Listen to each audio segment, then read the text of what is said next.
Honors Algebra 2 Pre-Calc, Section 6.3 in Pre-Calculus. Let U be a unit vector. We discussed in a previous video that a unit vector is just a vector with magnitude 1 unit. If I want to write a unit vector in a particular direction, specifically the direction of some other vector v, I can do it as follows, right? So if I take vector v and divide it by its magnitude, I will get a vector that is 1 unit in length. So my unit vector u in the direction of v is going to be vector v divided by how big vector v is, divided by its magnitude. That's how we write a unit vector. Another way to think about that is the magnitude is a scalar, so if you prefer, you could write the magnitude as 1 over the magnitude and then times it by vector v. So this is how we write a unit vector in the direction of v. So this is a unit vector in the direction of vector v. So vector v might not be a unit long, but I can write a unit vector version of vector v that goes in the same direction but is only 1 unit long. So we're going to walk through how to do that.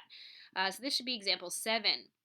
All right, so I'm going to let u be 3, 4. Oh, sorry, not u, my bad. V, right, that's my v. Okay, so, and I want to write a unit vector in the same direction as v. So in order to do that, I'm going to find how long v is, right? By finding the length, I'm essentially doing the distance formula or Pythagorean theorem. So I'm going to end up getting a 5, which is not an accident because I totally picked a thing that's a Pythagorean triple. So what that means is that my vector u is going to look like this. It's going to look like vector v divided by a 5, or if you want to write it a different way, a 1/5 times this 3, 4, right? So I'm going to get that my unit vector is 3/5, 4/5. Now, that might not make any sense at first, but I'm going to draw both vector u and vector v on the same coordinate axes to show you why it actually does make a ton of sense. So I'm going to erase up top because I need some space.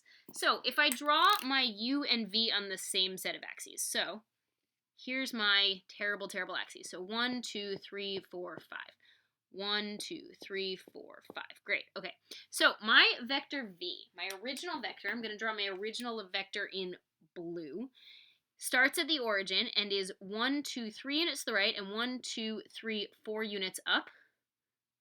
So there is my original vector v, right? But if we picture what my vector u is going to look like, I have to do tiny, tiny fractions. So I have to go 3/5 over. Well, what I'm going to do is take this 1 and divide it into fifths. So I cut it in half, and I cut the halves in half, and I cut it in half, and I cut the halves in half. Okay, so I'm going to, it's tiny, tiny vector, right? I'm going to go over 1, 2, 3/5 and go up 1, 2, 3, 4/5, and this tiny thing right here is my vector u, right? But here's what I want you to notice. If I take that vector u, it's 1 unit long. We know v was 5 units long. Look, I could write vector u 1, 2, 3, 4, 5 times. Okay, admittedly, my scaling was slightly off, but you get the gist. So, essentially, vector v was 5 units long, and I drew a unit vector that was 1 unit long in the same direction as v. And that's how it works. So you take the vector v and you divide it by how long it is, and you get something that is only 1 unit long. So vector v is a vector 3, 4. Vector u is the unit vector in the same direction as v.